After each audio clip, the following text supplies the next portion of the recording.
America, welcome back to the show. And John in Barbados just sent me an email here, and I want to read you a couple of lines out of it. Just as with Germany after World War II, the rest of the world will not make any distinction between your government, your sons and daughters in the military, your private mercenary armies, and the civilians who support these genocidal wars with their taxes. The rest of the world will take their revenge against everything American. Just as the Germans suffered with starvation, brutality, rape, and murder by the Allies, until the Soviets raised their ugly heads, America and Americans will suffer the same fate. I disagree. I think we can prevent that. And yes, I grew up in a generation where we were taught to collectively demonize all of the German people for the crimes of the Nazi government. But that model is now broken. We know, looking back at history, that first of all, a lot of what we're told about Nazi Germany was an outright fabrication. And second of all, a lot of the people of Germany did not support Hitler, actively opposed him. And I know in Hollywood movies and TV shows in school, bad Germans, bad Germans, bad Germans. Have you ever heard of the Order of the White Rose? Back in the 1940s, a lot of organizations would call themselves the Order of something that had a symbol. And the Order of the White Rose was an informal fraternity of students that spanned all the way across Germany. And they adamantly opposed the rise of the Nazis. They adamantly opposed war. They didn't have an internet back then, but they did have printing presses. And they would print up little pamphlets, and they'd basically run along the rooftops of the major German cities, just flinging bundles of these pamphlets into the streets. Sort of a forerunner of the blogs and the independent media. And we were never told about the Order of the White Rose because we're supposed to demonize the Germans and not buy German products to shift the economic advantage to the victors in the war, because that was what the war was all about. If you go into my article, the text version, not the movie, but the text of All Wars Are Bankers' Wars, there are all these quotes from Winston Churchill that the goal of World War II was to smash Germany's private central banking free economy, because the nations enslaved to private central banks could not possibly compete with them. And so they had to smash German industry, with the exception of that Volkswagen, which turned out to be a really good idea. And that was really what it was all about, reshaping the world economy to a particular banker's advantage.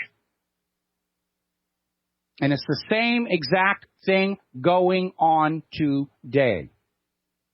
Forget about Clash of Civilizations, forget about Islam, forget about Al-Qaeda, ISIS, whatever. This is a war to protect and preserve and prop up the U.S. dollar as the global trade and banking currency from which the U.S. financial center makes a huge profit.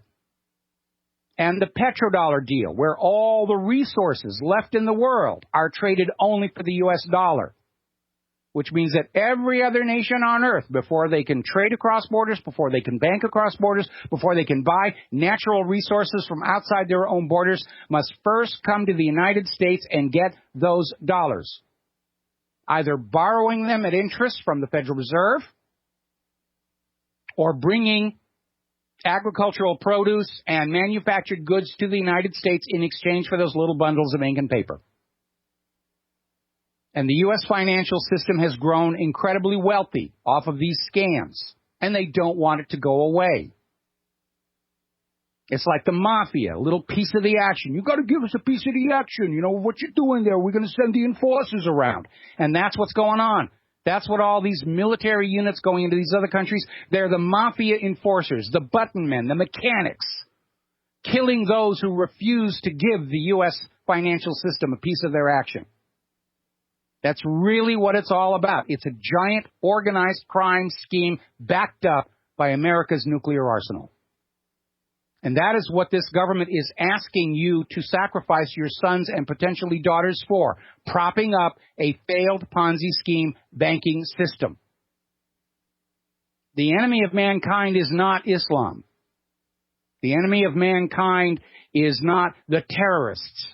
It's not the Russians. It's not the Chinese. The common enemy of all humankind are these private central banks loaning all the public currency into circulation at interest, a system which by design buries the people in the nation in unpayable debt to enslave them to the bankers.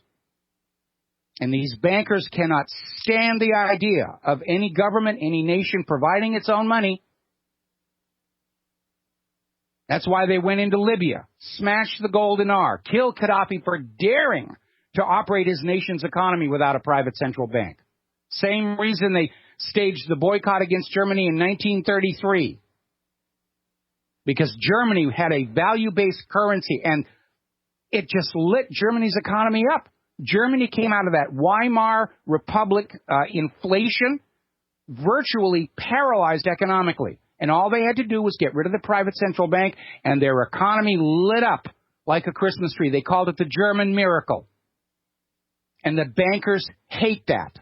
The bankers absolutely will not allow any human being, any country, any government to operate outside their debt control. And they will declare wars and carry out assassinations to maintain their control over the world. The owners of all these private central banks are estimated to be worth $500 trillion.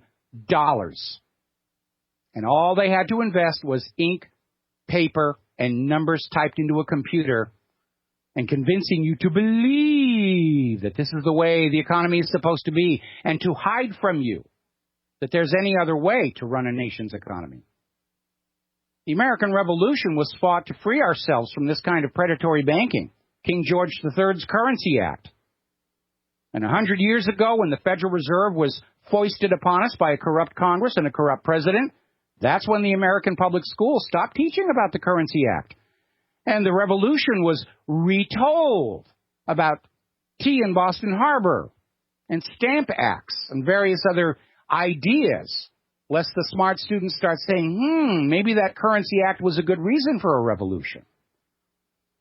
Enslavement of the people is much easier by simply blinding them to alternatives to their slavery rather than sheer force to keep them slaves. That's what modern slavery is all about, putting you into a system of enslavement and making sure you don't see there's an alternative system, a better system, one that works for the people and the nation. Now, before we finish up our show today, I want to respond to some of the emails I've been getting from a lot of people who have spent a lot of years trying to pull the United States government and the money junkies off this warpath. And yeah, it looks like they're just going to keep on going until they get the war that they want. And sadly, they will not suffer from it. They'll make money from it, and you and your children will pay the price in blood and treasure.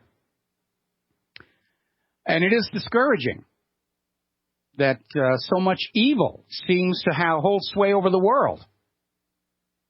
And I got an email from somebody saying, well, the war is well and truly on, and God willing, it won't be that bad. And I wrote back, well, if God had anything to do with it, it wouldn't have gotten this out of hand in the first place. But it is discouraging, and it is depressing. But there is one thing that we can and should be doing, and that is to delink the American people from the crimes of the government in Washington, D.C., because if we don't stand up and shout to the world that we're not part of this, then 50 years from now, people of that generation will collectively demonize all Americans for the crimes of Washington, D.C., just as John in Barbados wrote in his email. I would like to see that not happen. I think 50 years from now, the Stars and Stripes will be as hated by that generation as the swastika is by ours. But I would like to see the possibility that history will record that this Third World War was brought about by a very tiny body of people, money junkies and politicians, and they were not supported by the American people. They were opposed by the American people. So we need to get out there and shout that to the world. There's the music. Time for me to get out of here and get something useful done with the rest of the day. We'll be back tomorrow.